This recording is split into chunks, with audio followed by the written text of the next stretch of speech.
Ladies and gentlemen, boys and girls, and those who don't identify as either, you are listening to Ratchet and Respectable with Demetria L. Lucas.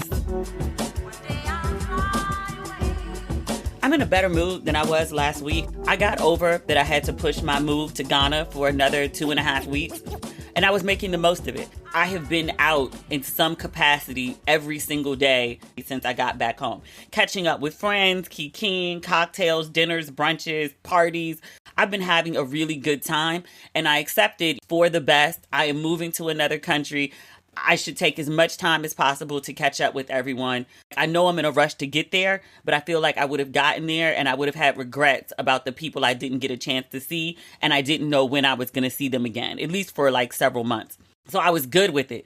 And then I got a text this morning. It's from the movers. My stuff was supposed to be here yesterday on July 25th. They texted me today and said the moving truck is currently in Ohio. So at least it's in the Midwest. Like, it's made it from the actual West, which took forever. I've driven to Ohio before. I think that's like an 8 to 10 hour drive. But also when it gets here, it's not coming straight to me. It's going to a warehouse, and then it's going to a local vendor who will then bring it to me. So I don't know when this stuff is going to get here. I have a flight booked literally 2 weeks out to give them a chance to get their shit together. Otherwise, it is what it is. But I was in a really good mood until I saw that, and I was just like, I was supposed to be leaving for Ghana tomorrow. And then like my mood was sour again. But it's okay. It's okay. Last we spoke, I think I was headed to a D-Nice party. The party was really good. It was only like 100 people. I got there and Dougie Fresh was just sort of like chilling on the side. He looks amazing in person. I think we talked in an earlier episode about how Dougie Fresh, how youthful and good he looks. Like he just looks like fresh and hydrated and vegan. And I said I want to look like that. I swear, when I get out of America, I'm going to stop drinking. I've also had wine or tequila every day since I've been home too, which is showing on my face. And I was like, ooh, I need water. But Dougie Fresh looks amazing. The Dougie Fresh was there. D-Nice was there. He just walks around like he's not like an A-list celebrity at this point. He got on the mic to thank everyone for being there. And he just casually mentioned how he did Club Quarantine from the White House. And I was like, that's a good life, bruh. That's a really good life. But it was a really cute party in this really sexy space on, was it F Street? Also went to a very nice party. This was, I didn't tell you about it on the last episode we taped because I have to get permission for some of these things. We went to a pool party. My friend Marcia, by which I mean Madam Secretary of Housing and Urban Development, she had a pool party at her residence. Apparently a whole bunch of Congress members and cabinet members like all live in the same building. I was like, the number of Secret Service that have just got to be milling about there has got to be insane because it's so many of them. But she had a pool party at her residence, by which I mean, because this is Black people, there was a pool and there was a party next to it. It was a really cute moment. I went with my dad. It was all of maybe 20 people. Everyone there required their own security, by which I mean like Secret Service, not like, a bouncer or a police officer. So it was my friend Marcia. Oh, and the Secret Service guy that I had a crush on. He was there. He came over and gave me a hug, which I was like, oh, somebody told him about my crazy ass post. And then I DM'd my friend Marcia to be like, hey, what's good with your security? He's very nice. Who else was there? Our friend Cedric Richmond of the Infinite One-Liners. He doesn't say as much publicly anymore. I can affirm after hanging out with him for a couple hours that the one-liners are still sharp. He is from New Orleans. He represents his city well. He is... I can't quote anything. I'm forbidden from quoting anything. I don't think I ever told you the story about how Cedric called my dad about me moving to LA. Like, I was paying for the divorce and like my money was dwindling. And so I was like, I got to find a job. And he was like, why don't you just ask your father for money? And I was like, I'm a grown-ass woman. I'm not asking my father for money. Like, you sound crazy. And he was like, you sound crazy. He was like, I work every day so that my son can have opportunities and access. He was like, what is the purpose of me doing well and my child is struggling? Like, that doesn't make any sense. And I was like, your son is 4. That wasn't the point. He literally took out his phone and called my dad and negotiated terms for me to move to LA. He was like, I got you a flight, a moving truck, a car, and at least the first 6 months rent. You should be able to take it from there, right? My parents did not pay my rent when I was in LA, FYI. They did pay for the moving truck and the truck and to ship the truck. I had a truck already, and my dad was like, yeah, your truck is trash. You need a new truck if you're going to be driving around LA. Like, I'm not comfortable with you taking that car out there. So I got a new truck. That was all Cedric Richmond. So former Congressman Cedric Richmond, who went to the Biden administration, he was a senior official there, and then he recently left to go head up the DNC.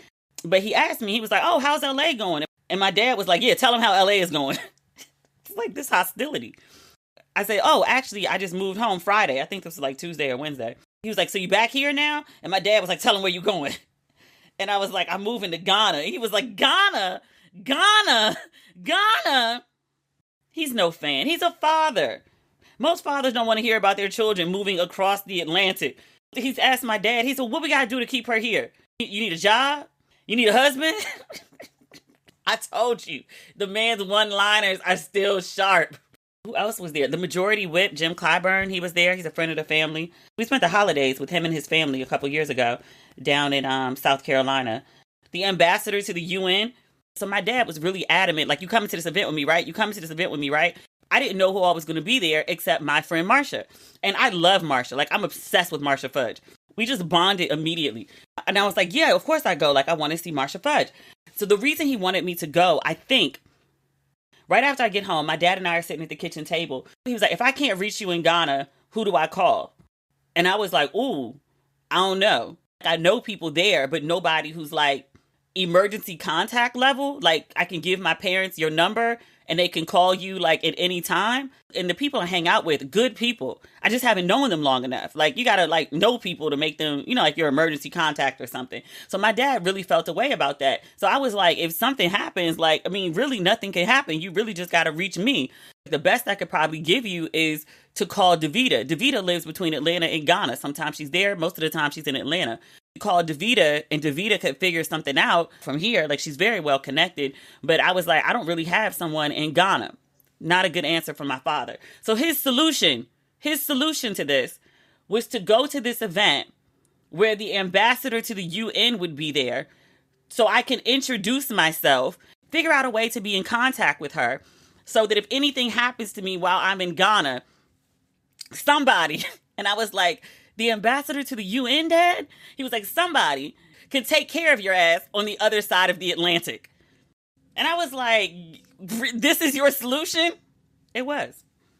Her, the Secretary of Defense, he was like, somebody to get your ass out of there. I was like, you don't think maybe this is, you know, doing the most? And he was like, no. Okay. So I did meet the ambassador. She's a very lovely woman. She did not give me her contact info. She gave me her mentee's contact info. She has a mentee who lives in Ghana who is very well connected. She and her husband. She gave me the woman's name and she told me to reach out to her. And she was like, have you heard of her before? And I said, no, I'm not familiar. And she said, you should Google her before you reach out. And I said, yes, of course. So then I joined my dad in conversation. He's sitting there talking to Karen Bass, i.e. the congresswoman who's running for mayor of LA. I met her at Leading Women Defined earlier this year. So he tells her, you know, my daughter is moving to Ghana. She tells me about the activism that she used to do on the continent, particularly in South Africa. She was really big in the apartheid movement. And I think, if I remember what she was saying correctly, is that's what sort of kicked off her political career, because she was doing activism, but she didn't know policy. And she said, you know who you should meet? And then she name drops the same woman that the ambassador to the UN name dropped. And I was like, who is this woman? So she gives me the full rundown, like the social background, the professional background, the personal background. And I was like, oh. And she was like, yeah, she was my mentor. So this lady was a mentee to the ambassador of the UN, and she is a mentor to a congresswoman who's running for mayor of Los Angeles. I don't have permission to tell you who she is, but I was like, yo, it's a bad chick. So that was my assignment, to go find this woman. I don't understand my life some days. So when we leave the event, I said to my dad, I was like, did you really invite me to this party because you're worried about me in Ghana? And he was like, yeah. I was like, you don't think any of this is excessive? And he was like, what part? Sir. He was like, if something happened to your ass, you'd be grateful. Parents. This is my life. You know what else my life is? Because I have a wide range. You've seen this video of the pastor in Brooklyn who got robbed on the live stream, right? Story started circulating, I guess, over the weekend. It's been on the news down here, so it must be recent. I saw the story, and the clip I saw was grainy, so I wasn't really paying attention. Like, pastor got robbed on a live stream. Like, it's Brooklyn. Parts of it are gentrified. All of it is not. Brooklyn is Brooklyn. It didn't shock me. And I was like, well, these things happen. But the story kept popping up. And most of the headlines were, pastor gets robbed on live stream at Brooklyn church. So many people were talking about it. Like, I recognized like the image, the background, whatever. I knew when I saw the image, I knew what the story was about. So I was scrolling and somebody used the pastor's name in the headline. And I was like, wait a damn minute. I know that nigga. And I don't feel bad calling the pastor a nigga. He was on somebody's live stream yesterday. Larry Reed, the gospel gossip. I saw that name. I had to pull up the clip and I was like, you can't be serious right now. You can't be serious. My friend's ex-husband. I was at the wedding. I was at the hospital for the birth of his first child. I had to screenshot that and send it to a mutual friend because we were both at his wedding, his first wedding. And I was like, yo, is this so-and-so husband? And she was like, girl, no. And I was like, girl, Zoom. And she was like, girl, yes. Oh my God. His ex-wife hit me this morning. Because of how I know him, I have no additional commentary to offer. I trust the internet to do what it does because the internet is undefeated. The backstories will come out shortly. I don't need to be the one to tell them. I will tell you a funny though. One time he called me out the blue. He was like, hey, Demetria, this is Bishop Whitehead. And I was like, Lamar? Why are you introducing me to your formal title like I wasn't at your wedding and at the hospital for the birth of your first child, sir? And I was like, hey, Lamar, what can I do for you? I was unclear why my friend's husband is calling me. And he was like, I wanted to ask you about your relationship with Jesus Christ. Sir. He wanted to know when the last time I've been to church was. He didn't understand why I hadn't been in so long. Had I been reading my Bible? He invited me to his church. It was a very up and up conversation. I just didn't understand why he was calling me or how he got my number. And as soon as we got off the phone, I called his wife and was like, hey, your husband just called me. Like, is everything okay? And she was like, oh, yeah, he asked for your number. Like, he said he wanted to reach out to you about coming to church. And I was like, oh, okay. I don't play with my friends' husbands like that. Unless I know you through your husband, I don't be having like private conversations with your husband that you don't know about. Like just in case like something ever comes up down the line. Like, you never told me my husband called you. Yes, I did. I didn't know you were having private conversations with my husband. Your husband called me and I told you immediately afterward. And I was like, oh, it was an up and up conversation. He just invited me to church. And so she was like, oh, okay, that's fine. She's like, I appreciate you calling. And I was like, I just, just checking. She's like, I appreciate you. Okay. He gave me a ride home once. I think I went out with his wife. I don't remember the circumstance of it. I think I was out with his wife and she got a call to go work. And he was like, oh, I'll just give you a ride home. And it was only like 5 minutes away. She literally used to live across the hall from me. That's how I found my apartment in Brooklyn. The way we met was my boyfriend at the time. This is like 2002, 2003. My boyfriend at the time was buying a condo and she was his agent. So he bought a condo in Flatbush and it took him a while to find the place. And I would usually be with him when we were apartment hunting. And she and I were around the same age. We had friends in common because she went to the same college that a bunch of my friends did.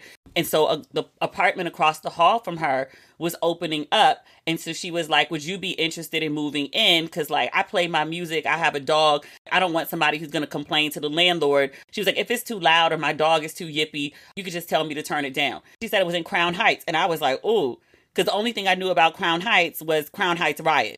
She was like, come see the place. I walked in. The apartment was so big, there was an echo. I did a quick walk around. It was $2.50 more than the place that I was staying. The block from the train. And I was like, I'll take it. And I moved in like a month later. And it was rent control. But she lived there until she got married to Bishop Whitehead. So he was over there all the time. I got stories for days that I can't tell without permission. But also, too, all that stuff was like 15, 20 years ago. The bishop has since remarried. I heard he has a young baby. And my friend has since remarried as well. I will say this about the bishop. The bishop is a character. Never a dull moment. If you've seen his Instagram lives or his interviews, if you've seen his head to toe Fendi and Gucci suits, you too know that the bishop is a character. This woman on my timeline, she was like, he's a shenanigan. I was like, how you gonna call a person a shenanigan? She's like, him, that's a shenanigan. I was like, well. That video was so wild. People keep saying it's a setup. I don't know. I do know that people walked in that storefront church or that photography studio with the background of a church banner. Either or. When you watch the video, like the bishop is preaching and then all of a sudden he stops and he starts to get down on the floor. I was very confused as to what was happening because there was a gentleman in the corner who ain't moved. I was like, did the video freeze? He ain't move an inch. That man sat there in his all black with his Bible on his lap. He ain't flinched. He ain't moved. People walked in with guns and you have no reaction. I want to know what that man has experienced in his life where he sees people walk in all black with guns, ready to rob everyone. It doesn't move, has no reaction. Sir, were you in Vietnam? What have you seen in your life? No reaction whatsoever? People also thought the robbery might be staged because of the changing of some details. Like when the bishop first came out, he said they robbed me and my wife for $400,000. The number has since gone up to $1 million. I was like, sir, don't get caught out here with insurance fraud. Don't do that. Don't do that. You can go back to jail for that. Don't do that. There was also weird details about this robbery. Like the folks robbed him and then drove off in a Mercedes. And then the bishop said he chased them. And I was like, so wait, some people rolled up in your church and they had guns and they robbed you and your wife. They put a gun in your baby's face. That's the bishop's details. I saw him on the news here in D.C. talking about it last night. I was in shock. I was like, I cannot believe this is a national story. But he said he ran after the assailants. And I was like, the people who just robbed you with guns? Did you have a gun of your own? I know you're not supposed to have one. His parole could be over though. I don't know. What else? There was something else that was fishy about that story. Oh, the fact that you either appear to be preaching in a storefront or in a photography studio with a backdrop and you and your wife have somewhere between $400,000 and $1 million worth of gold jewelry on. I like jewelry as much as the next person. I'm not trying to police nobody's pockets, but you really need to put on all that jewelry to preach? All that jewelry wasn't heavy?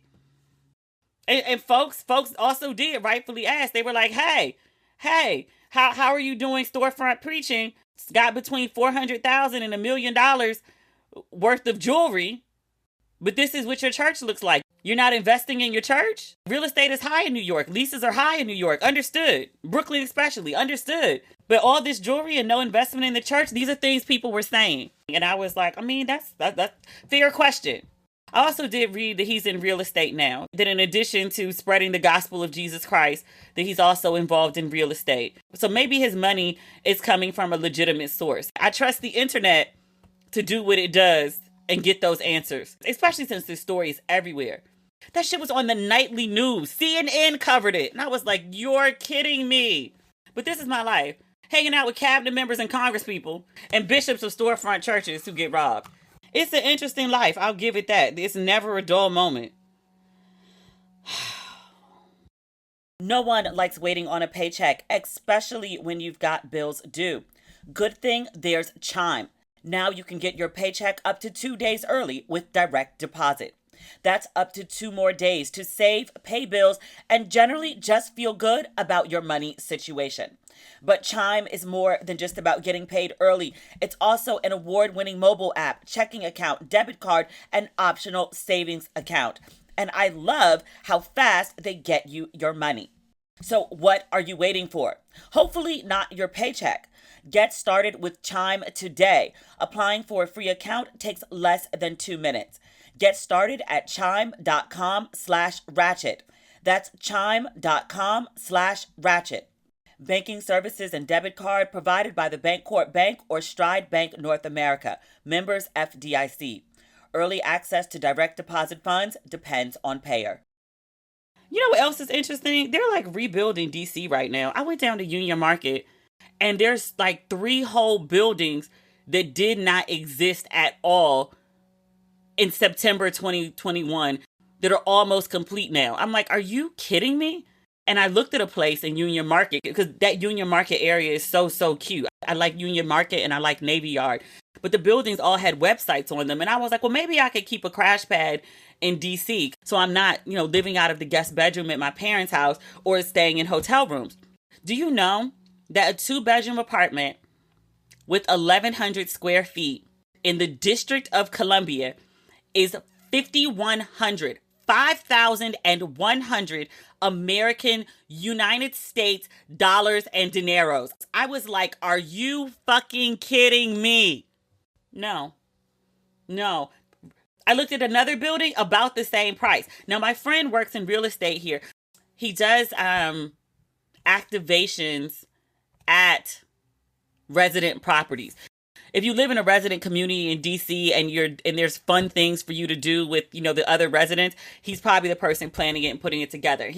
He was like, these buildings, they're building them like compounds and they look like hotels. Like, they're gorgeous. So when you hear 5,100, you're like, that's insane until you see it. He was like, it's luxury through and through. He was like, these rooftop pools look like anything you would find in a dope hotel. And they all have workspaces, and most of them have amazing views where you're looking over the city and can see like the Capitol and the Washington Monument. Like, the shit's sexy. It's sexy. And I was like, I can't pay $5,000 in lease. I can't.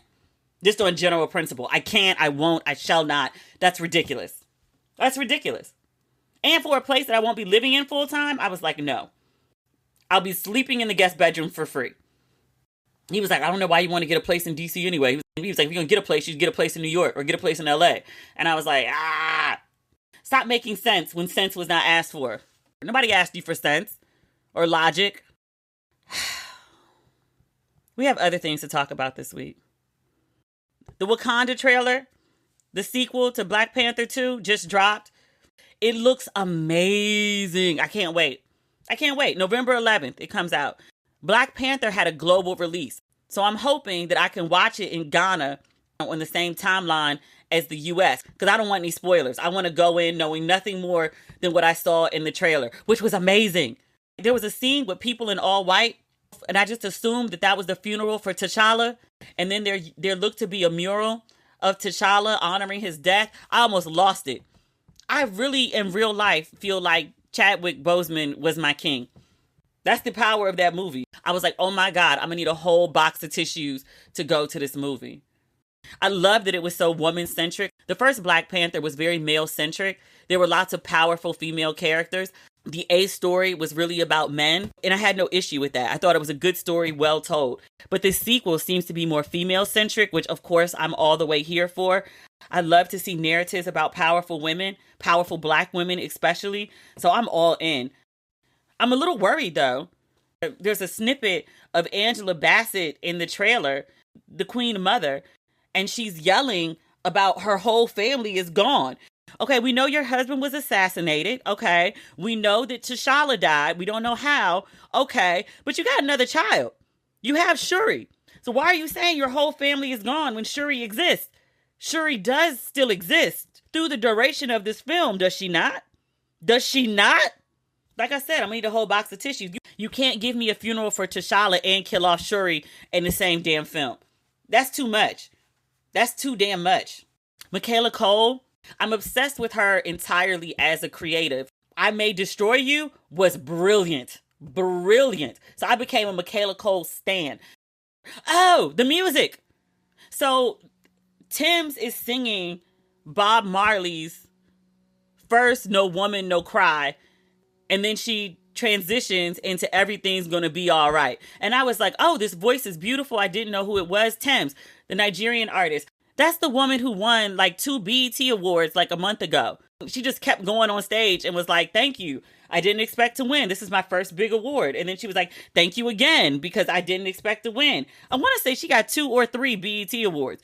But that's who's singing in the trailer. But then Tim's transitions from Bob Marley's version of Everything's Gonna Be All Right to Kendrick Lamar's We Gonna Be All Right. And I never made the connection between those two songs before. And I was like, yo, whoever is on music, give them a GD raise. Oh my God. I played the trailer at least 10 times, but at least 3 of them were to hear the transition from Everything's Gonna Be All Right to We Gonna Be All Right. And I was like, oh my God. It's like a whole Black musical history lesson in 2 songs. Do you hear my joy?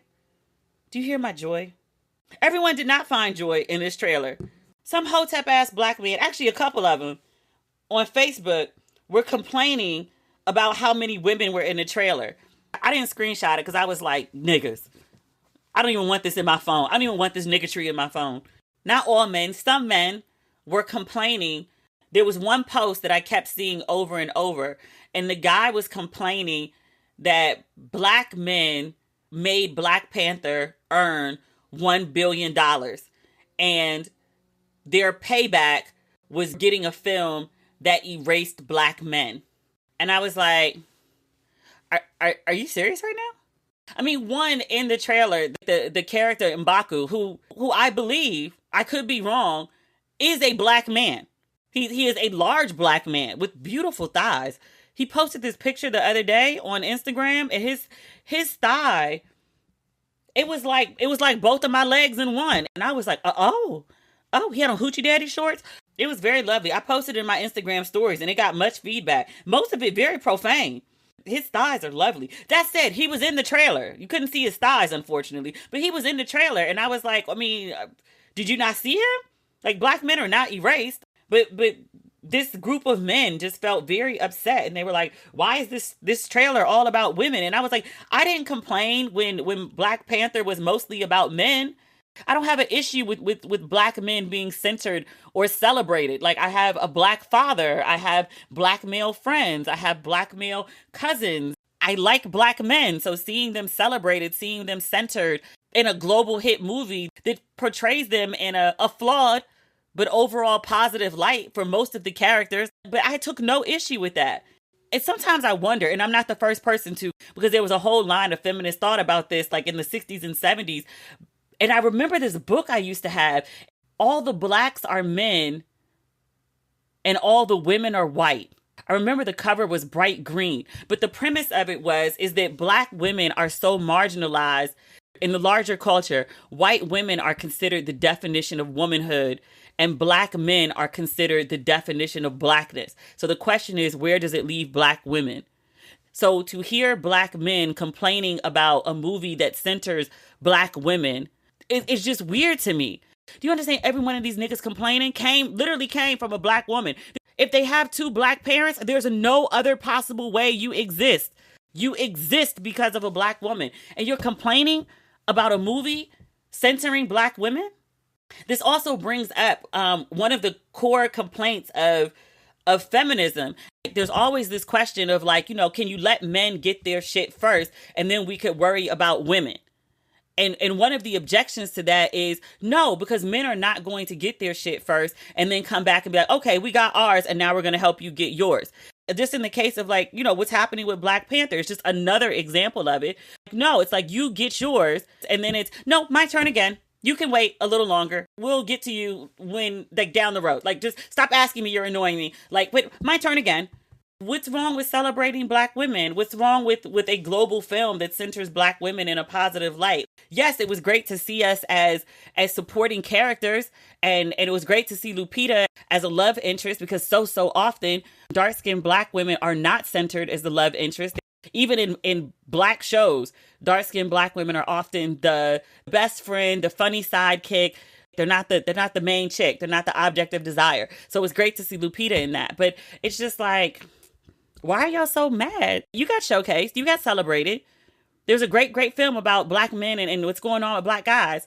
And now there's an issue because there's black women. You still exist. Also, can we also point out, you're basing your anger over a trailer. A trailer. Get a grip, people. Get a fucking grip.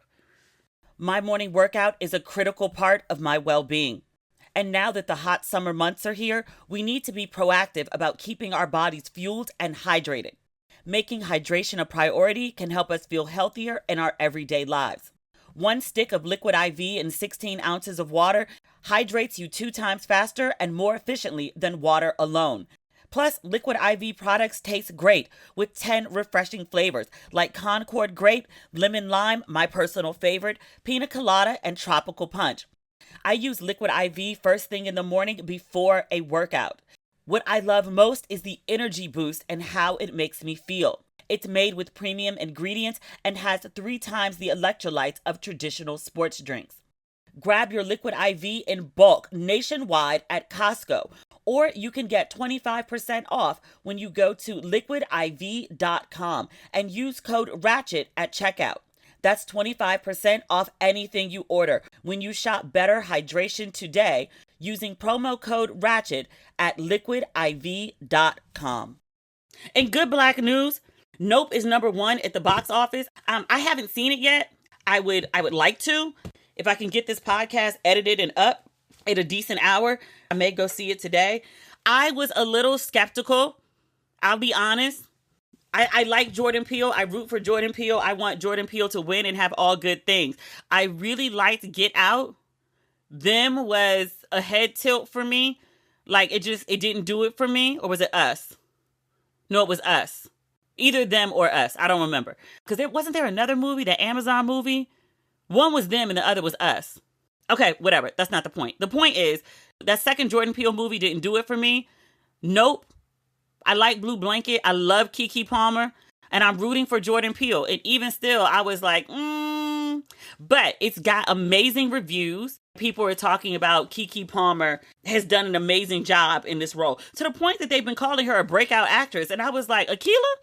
Because you just met Keke. And and by you, I mean white folks. Black people don't know who Keke is since at least Akila and the Bee was 2006. We've known her by first and last name since then. She was a kid. I had to go look up Keke Palmer's age because I thought she was, I don't know, in her mid-30s and was just well-preserved. You know, like Gabrielle Union. You know, Black people, if you take care of yourself, you could be anywhere between 25 and 40 and no one really knows. I had no idea how old she was. But because she's been around forever, I just thought she was, older. In addition to saying this was her breakout role, which I was like, that's just not accurate. If anything, Akila and the Bee was her breakout role. And again, that's over 15 years ago. And also, because she did so great in this film, so I've heard, people were comparing her acting career with Zendaya. And they were saying that Zendaya has the career that Keke Palmer should have had. And they meant it as a compliment. It wasn't received as such, and I understand why. They were saying it as a compliment, saying that Keke Palmer is so good that she should be the kind of global superstar that Zendaya is. Like, Zendaya's got, the show Euphoria on HBO. She's been on countless magazine covers. She's in the, what is it called? The Spider-Man franchise. Like, she's having an amazing career. And people were saying, not in the right way, and people were saying that Keke Palmer should also have that kind of career, and that the reason she doesn't is due to colorism. Keke didn't like that. Keke didn't like that. She denied that colorism was a factor. She had a really good response to it, and not like the video of her rapping. Keke responded on Twitter. She said, "A great example of colorism is to believe I can be compared to anyone. I'm the youngest talk show host ever." She was on, God, what was it? Michael Strahan, and then the blonde white lady who went out on maternity leave. And then Keke stepped in to host for her, and she was so good that they kept Keke on. It must have been ABC because Strahan couldn't do another network. So, like, network TV. She continues, "I was, quote, the first Black woman to star in her own show on Nickelodeon and the youngest and first Cinderella on Broadway. I am an incomparable talent." Ma'am, talk your shit. Talk your shit with your receipts to back up your shit. Keke is that girl. She might not be on all the magazine covers. She might not get awards and accolades. But Keke, she does her thing. She says, "I have been a leading lady since I was 11 years old. I have over 100 credits. I'm currently starring in an original screenplay that is the #1 film at the box office. I've had a blessed career thus far. I couldn't ask for more, but God continues to surprise me." I mean, when you put it like that, that's only white people asking, like, who is Keke Palmer? I'm like, go see the #1 film in America. That'll answer your question. Don't play her like that. She has a bunch of awards, too. There's, I had to screenshot this. Lauren Kiana Palmer, a.k.a. Keke. She has at least a Primetime Emmy Award and 5 NAACP awards. She also has nominations for a Daytime Emmy and a Screen Actors Guild Award. She is 28 years old. She's not even 30 yet. She has a different career than Zendaya. She's not celebrated in the same way Zendaya is. I do think, just because we're discussing Hollywood and Black women, I think colorism is always a factor in Hollywood, especially in front of the camera, because colorism is a factor in America. It's an offshoot of racism, which affects everything in America. I think Zendaya is a very talented woman. I want to take nothing from her, particularly because it wasn't Zendaya making the comparisons. I mean, but if we're being 110%, most shows that have Black women as leads are not Kiki brown or darker. We just talked about the situation with Lupita and how one of the things that stood out for Black Panther is that you have a dark-skinned Black woman as lead. It's not the first time it happened. It's not the last time it has happened. But it don't happen all that often. Leading Black ladies, love interests especially, tend to look more like Zendaya. That big film that came out during the pandemic with Zendaya and John David Washington arguing for 2 hours. That's very often what the leading lady looks like in any sort of Black relationship that's depicted in front of the camera. You've got a very brown Black man, and then you have a very light-skinned Black woman. Zendaya's looks, beautiful woman, biracial woman who identifies as Black. I think her being a light-skinned Black woman who, how do I want to phrase this? Who fits Hollywood's definition of what Black and beautiful is. Unfortunately, there's not a wide range in Hollywood. It's expanded. It's expanded some, but it could expand more. Again, she's very talented, but I think one of the reasons she gets picked is because she fits that she fits the ideal of what like a beautiful Black woman is, which we all know what in Hollywood those parameters are. Hell, even in the Black community, we know what those parameters are. It's essentially Zendaya. I think Kiki's done just fine for herself and will continue to do more. I don't think her not being celebrated doesn't mean she's not appreciated, not at least by Black people. I read something the other day. Cheryl Lee Ralph, one of the original Dream Girls, has had consistent work either in TV or film or stage for 40 and change years, my entire lifetime. She just got her first Emmy nod for Abbott Elementary. We would never argue that Cheryl Lee Ralph is not talented. She's just not recognized for a plethora of reasons. One of them being that racism and colorism are the underpinnings of America. And we start talking about who gets recognized and who doesn't. Those are factors. Kiki said, I have an incomparable talent. And I was like, y'all, just FYI, y'all gonna hear me say that shit. Incomparable is about to be my new favorite word. Just prepare yourselves accordingly. But I'm happy for her. I'm glad she has the #1 film in America. I hope she gets the recognition she deserves for it. I hope she got the paycheck that she deserved for it. I would like to see Kiki on more magazine covers or magazine features, seeing as how most magazines aren't even in print anymore. But I would like to see Kiki further celebrated in the way that she deserves. And other good news, this isn't Black news, but this is news nonetheless. Adele has announced new dates for her Las Vegas residency. They start November 18th and they go until March 25th, 2023. I would love to see Adele in Las Vegas. I remember last time the tickets were insane. I don't know if I can afford to see Adele in Vegas. It was one thing when I could just drive over from LA. It's another thing when I got to take a transatlantic flight. I love Adele. I do love Adele. I don't love Adele for $1,500 tickets. I love Usher for that, and I still refuse to pay for those tickets. Last but not least, and no, we're still not talking about the Carisha podcast. I did get a couple calls from therapists who wanted to come on the show and discuss it. So we are going to discuss it. I have not forgotten about it. We're just not talking about it today. Again, Nick Cannon welcomed his 8th child. He was there for the birth. It looks like an at-home birth. Mother and child are doing fine. Although when the baby was born, I read that there was a scare. The baby needed respiratory support. But the baby is fine now. Mother and child are fine.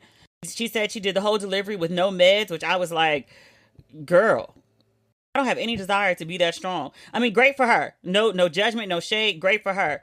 But if I were to ever have gone through that, I would have asked for some goddamn drugs. I don't believe in pain. Congratulations to the happy parents. Babies are blessings. It ain't the baby's fault. His father is. My disgust with Nick Cannon is not even about the tribe of children at some point.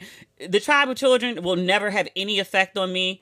How he manages to father them and to what degree he fathers them, like, he'll figure it out. Like, this, no effect on me whatsoever. But his latest rants on Angela Yee's podcast, I didn't watch the whole thing. I just saw there's like a viral clip where Nick Cannon is talking about how 80% of women don't have proper hygiene. I was like, why would you say that? Like, why would you say that about women?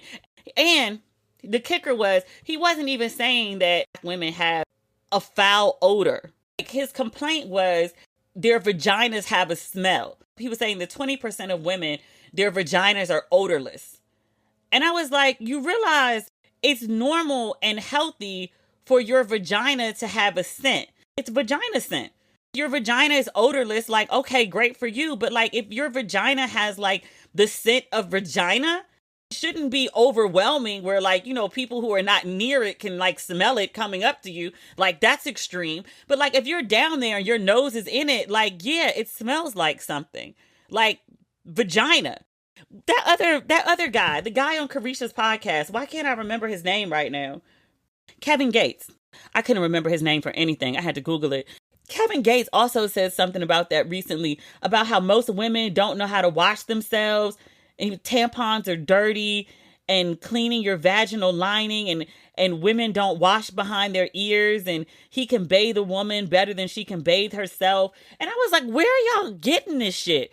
It's this real, like almost like 1700s, 1800s idea of like women are unclean. Like this idea that like women are fundamentally unclean, clean, women are dirty. This new batch of misogyny, like it was bad when I was coming up, but like we are not progressing as a people. Like we're reverting to like these outdated, debunked also ideas about women's anatomy and women overall being lesser, unclean, inferior, need to be controlled, need to be dominated, need to be led. This whole unclean thing is all part of that larger, this black incel offshoot of that dead cult leader shit. Like y'all, like men sit on the internet all day and say these crazy fucking things about women and then wonder why so many women are unwilling to submit, to make any changes whatsoever to accommodate them, to even listen to them, to even engage with them, to date them. There's a viral clip on Facebook earlier today. This woman is playing a voicemail message from a guy who she has never met. He sent her a Facebook message and I think she added him to her page, but she didn't respond to his message. And he just sent her this like vile, angry message about how like she thought she was too good to respond to him. And that's what's wrong with women now. And I was like, what are y'all so fucking angry about? Why do y'all hate women so fucking much? Like, it's just, oh. I saw this other thing. This guy was writing about either his fiance or his wife. And it was like the most evil shit ever. And I was like, girl, if you don't pack your bags and your pussy and leave him immediately. He said, you're not the most beautiful woman. Neither are you the most intelligent. I'm not reading the whole thing. He continued in the second graph. He started by saying, stating that you're not the most beautiful or intelligent might sound like it's not a compliment, but it's a realistic base for love. Acknowledging that my woman isn't the best, but I'm not looking for the best. Sir. And in addition to this, he posts several pictures of the woman from various angles. She's gorgeous. Folks went and looked up pictures of him. He is not gorgeous. Looks are not everything, but if we were basing their situation just on looks, she settled. Based solely on physical appearance, they are not an equally yoked pair. To get on Al Green's internet and tell some woman that you're in a relationship with, to tell the world, not just some woman, but tell the world, you are not the most beautiful and you are not the most intelligent, nigga.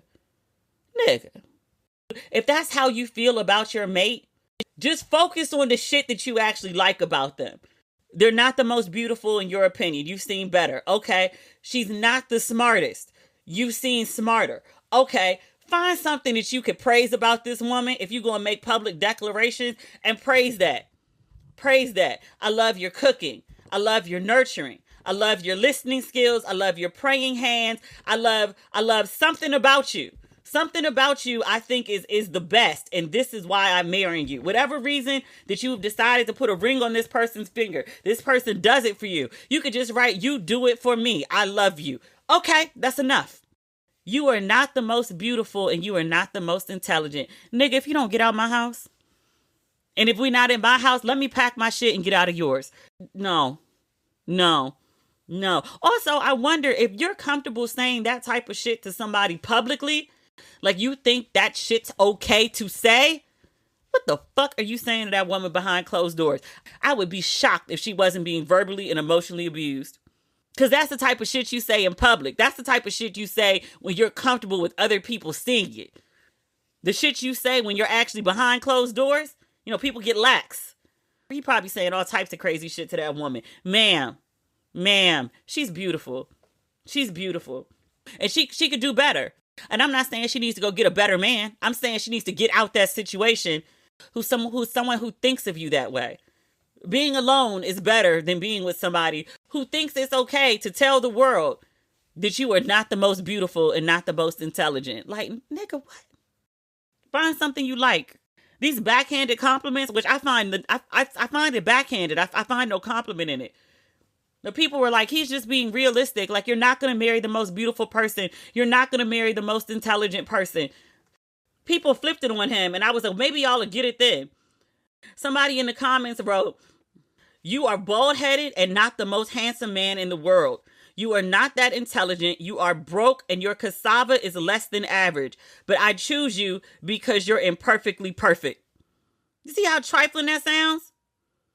Somebody else wrote, much like his beard, the sentiment simply doesn't connect. The nigga got the nerve to have on bifocals and a Gordon Cottrell. Sir, you don't set your person up like that. Like, your function as a partner, as a spouse, at least in public, you cover your person. You don't throw your person under the bus like that. You cover your person.